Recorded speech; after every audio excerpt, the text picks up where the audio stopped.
who destroyed their entire life by making one mistake. Boban Yankovic, basketball player. Copied from Wikipedia. Yankovic thought he scored a basket on a drive to the hoop while being guarded by Panathinaikos player Frangiskos Albertis. However, the referee Stelios Kukulekidis called an offensive foul on him. It was Yankovic's fifth foul of the game, which meant that he had fouled out. In reaction to what he believed was a bad call at a crucial moment of a very important playoff game, Yankovic slammed his head hard against the padded concrete goalpost. He permanently damaged his spinal cord and was unable to walk for the rest of his life. That dude who ate a slug is a dare.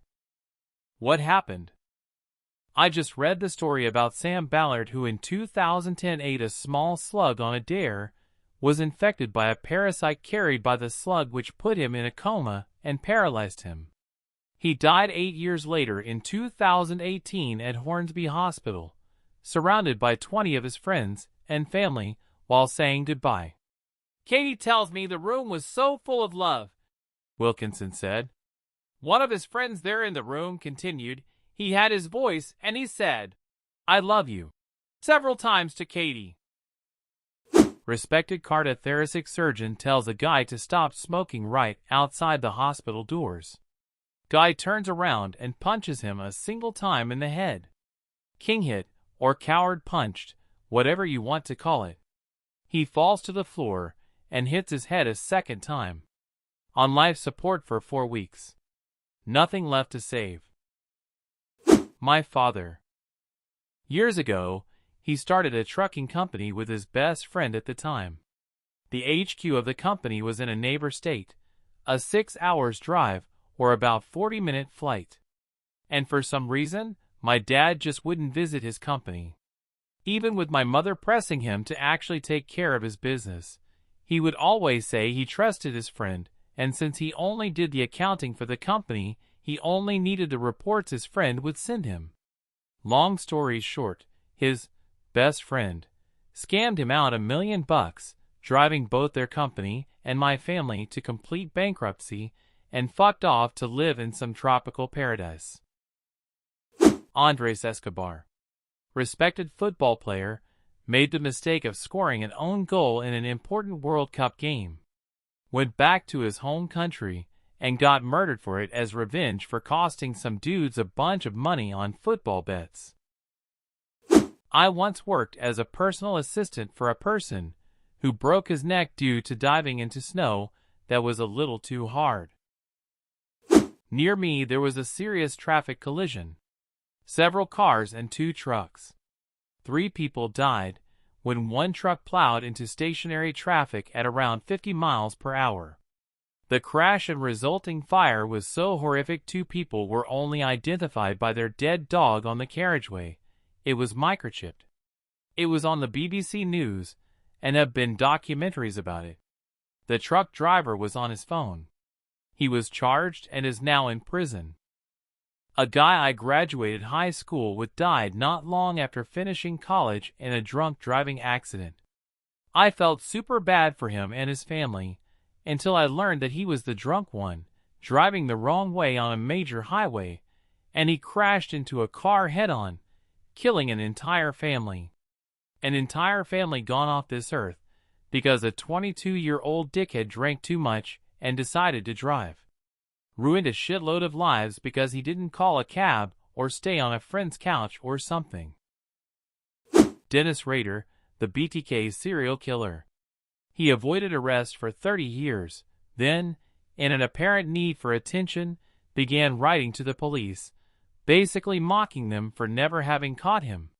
He asked the cops if they would be able to trace a floppy disk if he sent one to them. They said no. He sent it. They traced it. They arrested him, and he's in prison for life. What's particularly interesting is that the evidence obtained from the floppy was only circumstantial evidence, i.e. it wasn't enough to justify a search warrant, let alone an arrest.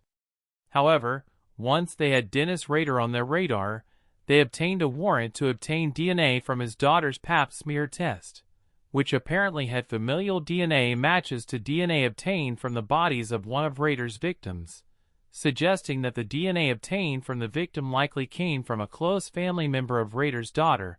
Obviously, it came from Rader himself. Friend was having a beer in a tavern.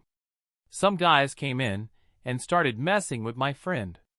He moved seats twice and then got up to leave when one of the guys threw a punch.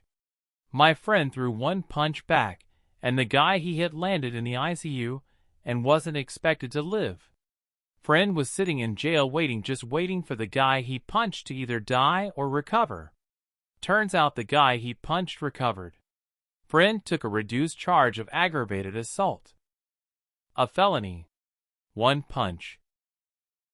Richard Jewell, the security guard who found the pipe bomb at the Atlanta Olympics. The media and law enforcement absolutely ruined the guy's life, accusing him as the bomber. He was just doing his job, and did it well, and as a congratulations he got publicly smeared for years. Very likely the guy that accidentally opened the clamp on the diving bell that was in the process of decompression on the Byford Dolphin oil rig in 1983. The sudden change in pressure caused such an explosion that 5 people died, all 4 divers, 1 assistant, and 1 was badly injured. One of the divers was sucked through a small diameter hole and basically was ripped in half and exploded. They found remains as high as 10 meters on the oil platform. When I was a kid, there was a family down the street with 3 small children. The parents had a fairly ugly breakup, and the mom ran off with her new boyfriend. Every single time she dropped the kids off at his house for visitation, the drop-off devolved into a screaming match in their front yard. One day she shows up to drop off the kids with her boyfriend. Boyfriend and dad get into a shouting match, and the boyfriend punched the dad, laying him out on the front lawn. The boyfriend and mom then jumped in their car and took off. A moment later, the dad came to, hopped in his pickup truck, and floored it out of his driveway in pursuit. Not sure what he was planning to do, but he wasn't going to let them get away. He didn't realize that his 3 children were standing behind the pickup when he threw it into reverse and floored it. All 3 were killed, and the witnesses said it was incredibly gory because 2 of them were sucked under the spinning truck tires. He spent a decade in prison and lost everything he had. Worst part is, all of the stories that came out said that he'd been a great dad and wasn't at fault in the breakup.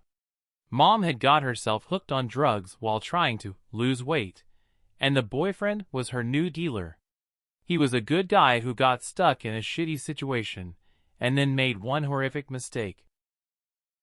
I'm 49 years old. That context is relevant. When I was in college, a friend of mine started a company with a professor. This company was basically the first social network. I won't list its name here. This was in the early 90s. He offered me a job as employee number 4 or 5. I didn't know what the hell the internet was, let alone understand the concept of a social network. I knew he wasn't going to pay me much. I turned him down.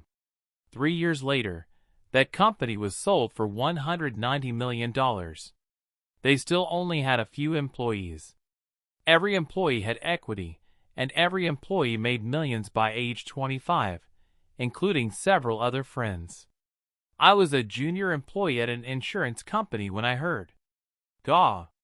Several of those people have gone on to very successful careers in technology and private equity. They were all basically set for life because of a quick decision they made at age 21. I've had an excellent career so far. I haven't destroyed my life, but I think about this frequently. I did. Some drugs are fun with little to no consequence, while other, harder drugs completely take over, and then there's drugs that fall everywhere in between. I was a straight A student, junior in high school, was going to prom with my first serious girlfriend in just a few weeks. Everything was going great except I couldn't get any pot at all in the neighborhood I just moved to. After a few days without my normal tree smoke, I finally took the recommendation from a friend I just made in the new neighborhood and purchased what narcotic they were selling. Just to try, figure it might hold me over till I get some green. My first thought right after taking that first hit from the pipe was, how much dollar could I sell all of my stuff for?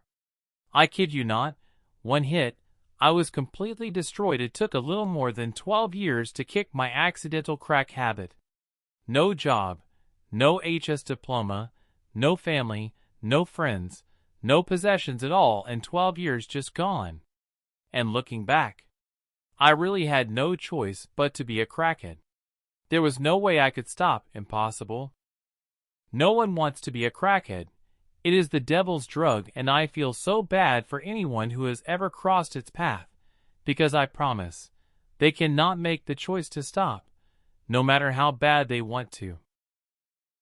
I ran into a former middle school football teammate at Walmart a couple years ago, and he gave me an update on his life. In 7th grade, he was considered an up-and-coming prospect locally. He was defensive end, big guy, nice guy overall, didn't do drugs, stayed out of trouble, decent grades. In the 90s, for some strange reason, pantsing was a big thing. I don't know why, but it was hilarious to run behind someone and pull their pants down. It happened a lot in hazing.